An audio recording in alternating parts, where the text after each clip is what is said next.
República? No, no. La Segunda República duró 5 años y terminó en una guerra civil. La transición duró muchos más años y terminó con la consolidación democrática de un país europeo. O sea, nada que ver. La transición es completamente excepcional. Pero no solo lo es la transición, lo es el producto de la transición. Es decir, a partir de los años 80 hay gobiernos durante 14 años de carácter socialista, a veces primero con mayoría absoluta y luego mayoría relativa, pero consolidan democráticamente a un país y lo cambian. Y lo cambian de verdad, lo cambian de arriba abajo, en términos evidentemente positivos. Pues bien, con la colaboración de todos estos intelectuales se hizo eso. Con la colaboración desde Juan Benet o Rafael Sánchez Ferlosio hasta quienes todavía están vivos ahora, como Fernando Savater, Félix Azúa o algunos otros intelectuales de este calibre. Así que quizás sí tiene que ver la dificultad de algunos de ellos para adaptarse a la evolución de una élite que tuvo el poder desde muy temprano y que no tenía ninguna costumbre de escribir desde la marginalidad o sin que el impacto de sus intervenciones fuese alto. Y eso es lo que seguramente está pasando ahora, que están furiosos, no solo melancólicos, furiosos, con la sensación de que cuentan poco, en lugar de entender que figuras que han contado mucho, llega un momento en que dejan de contar y no pasa nada. No debería pasar nada, al menos. Mencionabas el rol fundamental del país en la transición y, bueno, no sé si comentabas antes de tu aterrizaje salvaje de la academia, la universidad, al mundo periodístico. ¿Nos puedes contar un poco sobre ese aterrizaje salvaje? Sí, claro que puedo. Es la cosa que más feliz me hace contar todo esto. Lo que quiere decir él es que desde hace 3 años tuve la increíble fortuna de que Pepa Bueno, la actual directora del País, me llamase para entrar en la etapa que ella empezó a dirigir el periódico hace 3 años como su jefe de opinión, de la mano de ella como directora del periódico. Yo era colaborador del periódico, lo había sido desde hacía 20 años, casi siempre en las páginas de crítica cultural, crítica literaria. También había sido articulista de opinión en tribunas, columnas, etcétera, pero había tenido una relación, por decirlo así,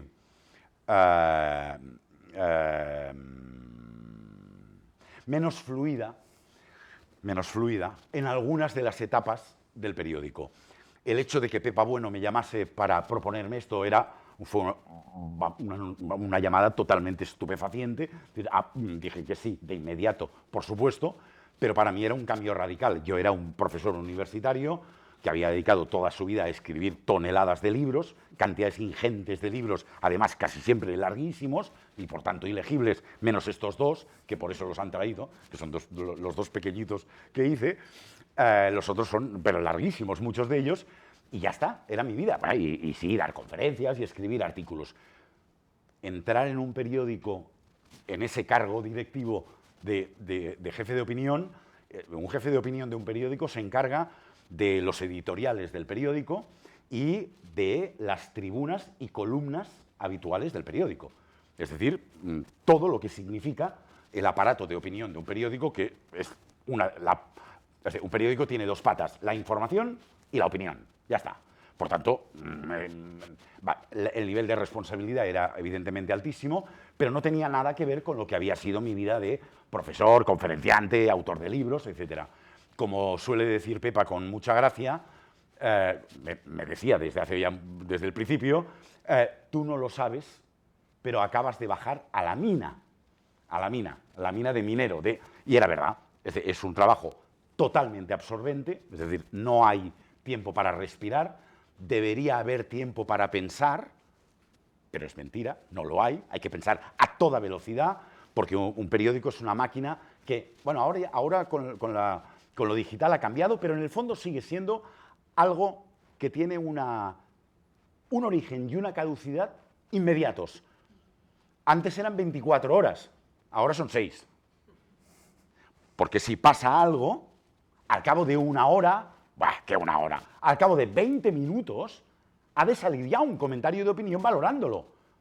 Cuando Pedro Sánchez se fue a pensar, sabéis que el presidente del gobierno español, después de unas cuantas, después de saturarse de las vilezas que pseudomedios digitales y algún medio no digital y presuntamente responsable fueron difundiendo, decidió comunicarle a la ciudadanía que necesitaba retirarse un tiempo a pensar.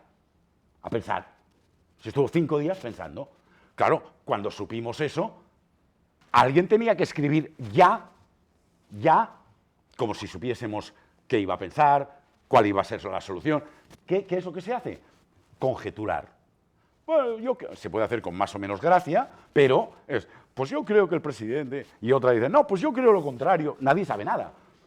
Pero la máquina digital pide carne, pide material inmediato, porque si no lo pones tú, lo pone otro. Si no lo pones tú, lo pone otro. Y creo que hay una ley de la física, bueno, no sé nada de física, como os podéis imaginar, pero es aquello de que si hay un vacío, se llenará.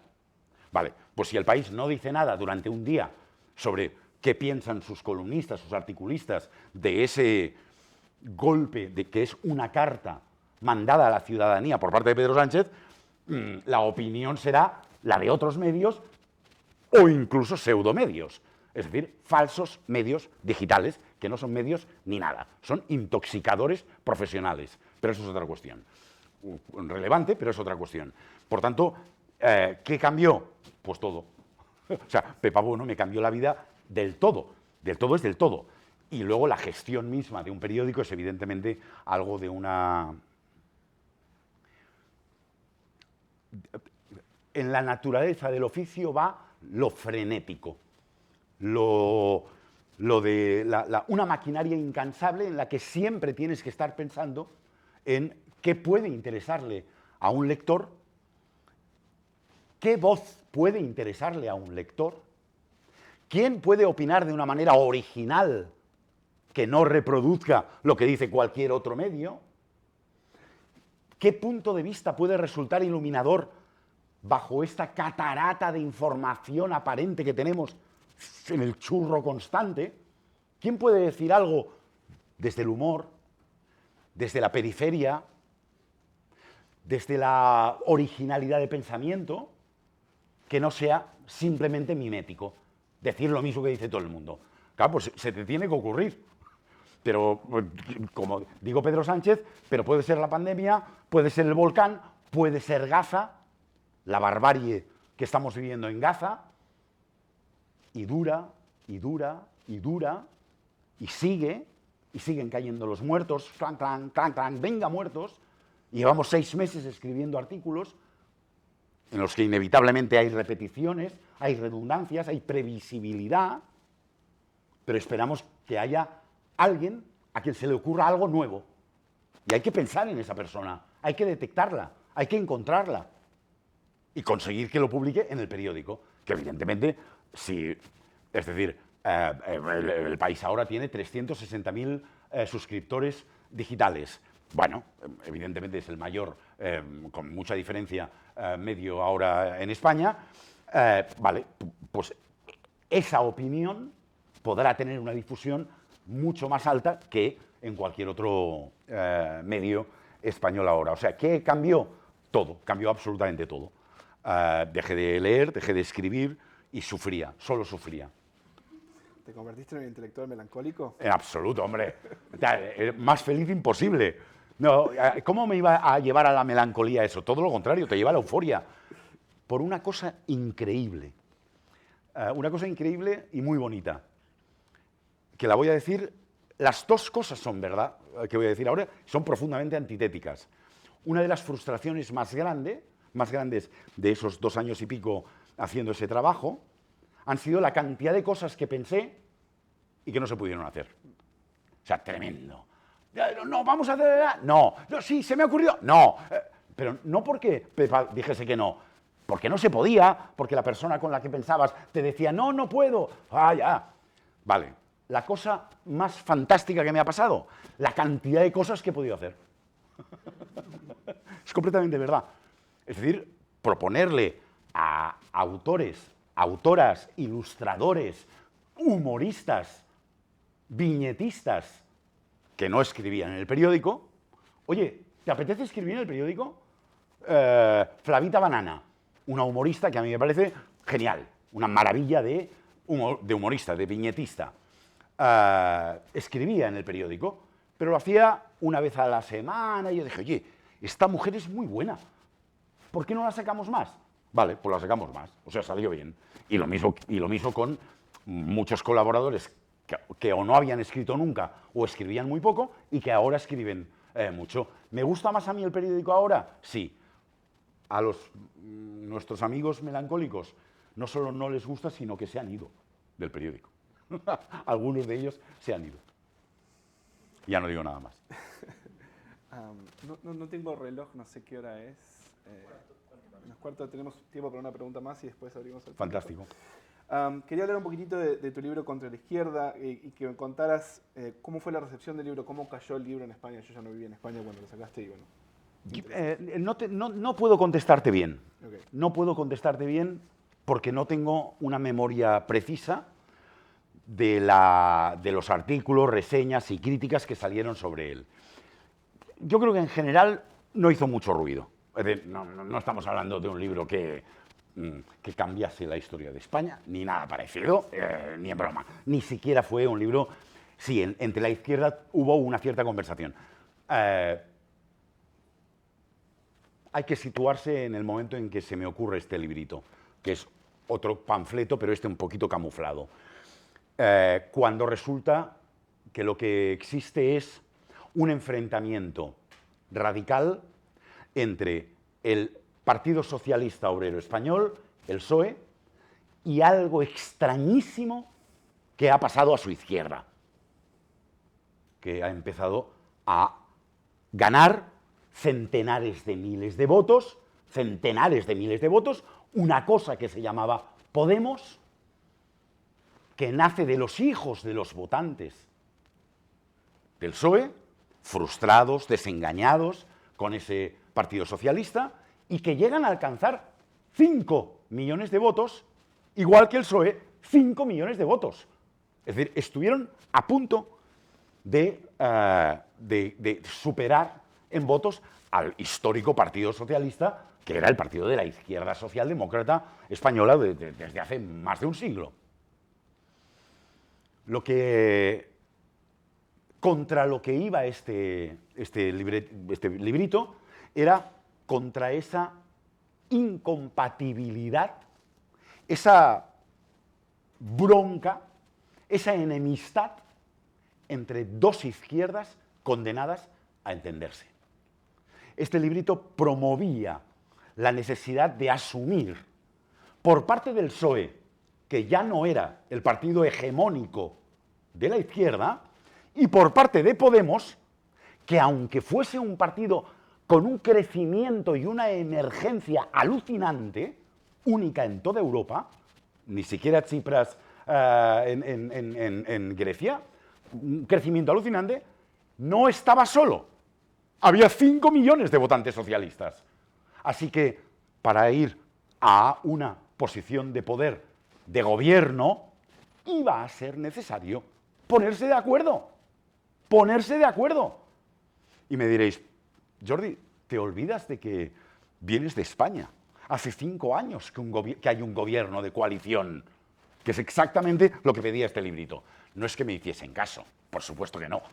Es que la realidad política se impuso y evidentemente es decir, si la esperanza de la izquierda, aunque fuese con 2 partidos, era gobernar, el instrumento para hacerlo era la negociación política entre 2 partidos, uno de centro-izquierda y otro de izquierdas, y eso acabó sucediendo hace 5 años.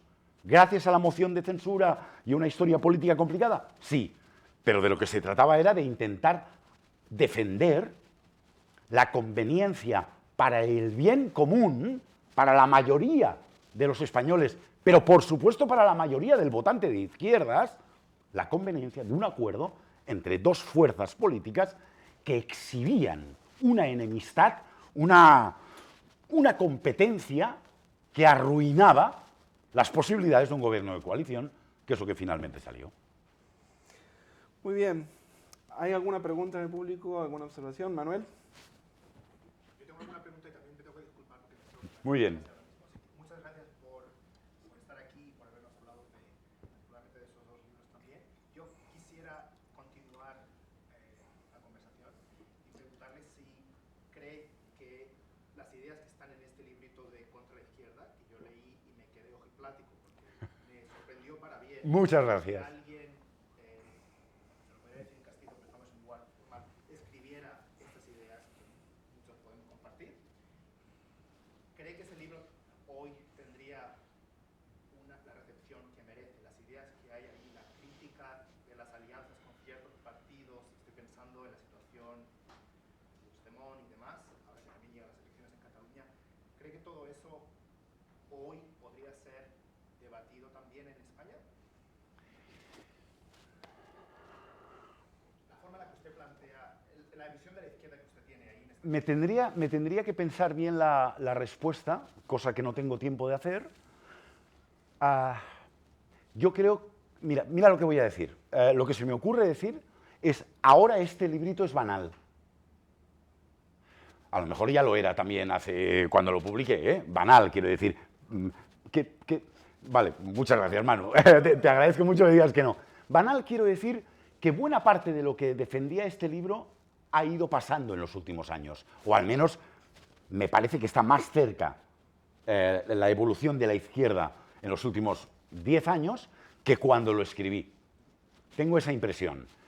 Por tanto, a lo mejor si tuviese que ponerme a pensar en términos de qué es lo criticable de la izquierda actual, tendría que replantear el propio libro y partir de la base de que la izquierda fue capaz de encontrar las conexiones y los puntos de acuerdo suficientes y que ahora probablemente está en una etapa de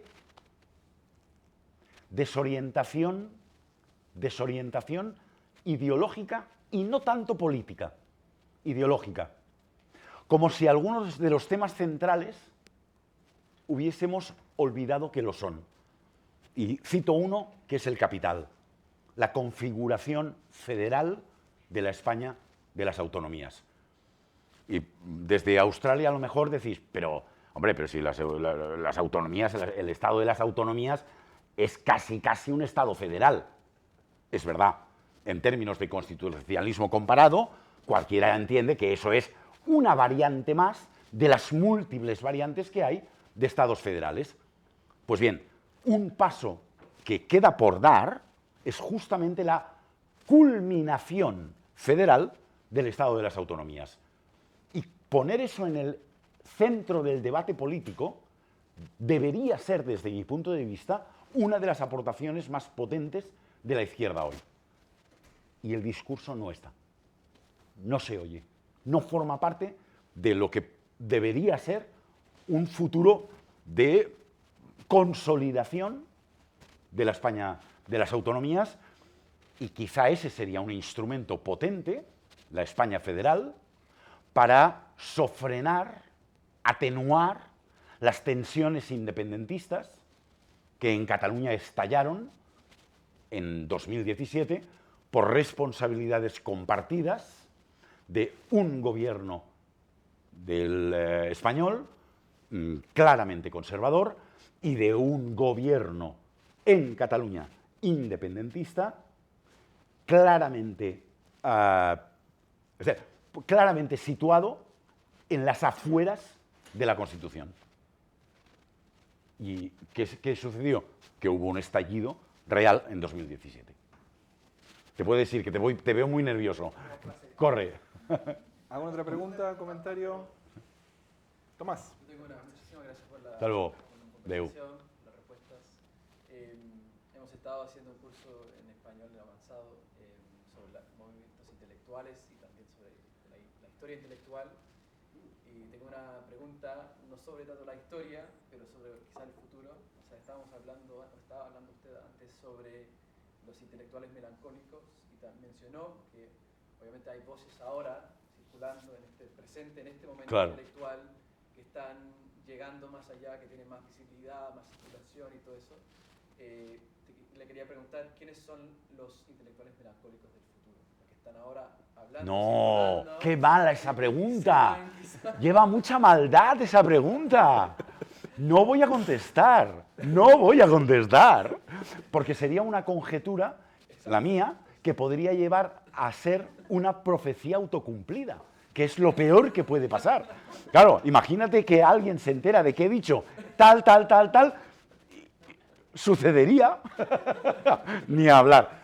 Lo que podemos recordar es gente de 40 años que está escribiendo cosas muy interesantes y muy conectadas. De 40 años o de 60, me da igual. Es decir, Javier Cercas está escribiendo cosas muy interesantes, tanto desde el punto de vista político como intelectual, como desde el punto de vista novelístico, pero una escritora como Clara Serra, que es una persona que todavía tiene poco nombre, pero que yo creo que va a ser una de las intelectuales del futuro en la España contemporánea, o Remedios Zafra, otra escritora que ha sido capaz de tocar algunos de los temas centrales de la sociedad contemporánea: precariedad, salud mental, la influencia de las redes y de la autogestión laboral en nuestra propia autoexplotación. Entusiasta, nos autoexplotamos entusiásticamente. El libro que ganó el premio Anagrama de Ensayo se tituló El entusiasmo. Claro, pues estos tres nombres yo doy, pero evidentemente hay muchos más, pero me parecería feo ponerme a hacer una lista. Pero por descontado que hay autores y autoras generando un nivel de discusión pública que nos tiene a muchos conectados y enormemente esperanzados en el futuro. Muy bien, preguntas, más preguntas, comentarios. ¿No? Muy bien, bueno, espero que se unan. Un aplauso para Jordi. Muchas gracias. Muchas gracias.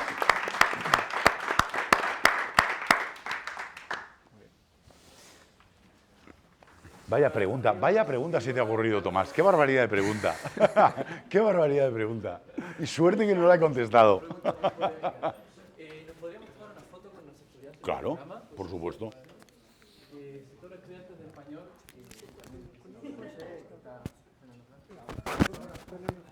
Claro. De venir, de escuchar.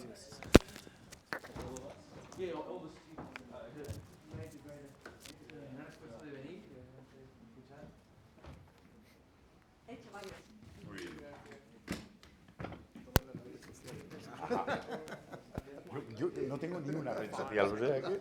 No, tengo WhatsApp, pero ya está. Y esto es para... Muchas gracias. Thank you very much. Thank you. But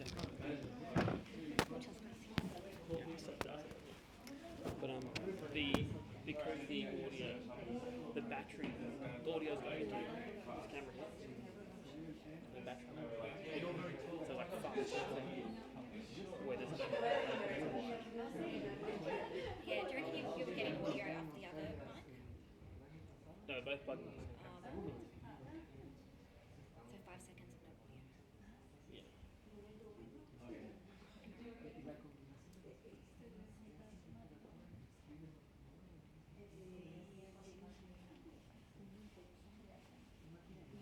Is that it? Yep. A little bit of rustling. That's fine. I thought that was fixed. So the camera that the audio was going into was the one that died. ¿Quiénes son los pensadores ahora que vale la pena leer?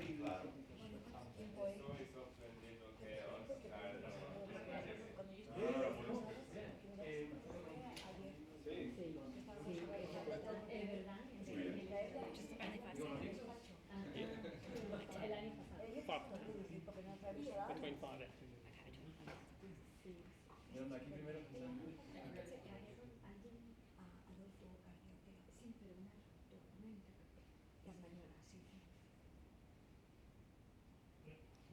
Thank you so much. Muchas gracias.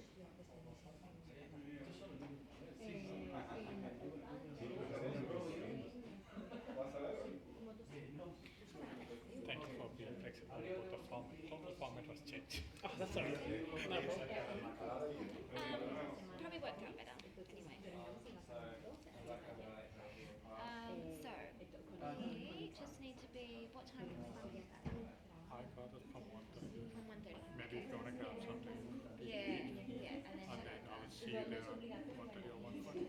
time does Jay come again? 2:40.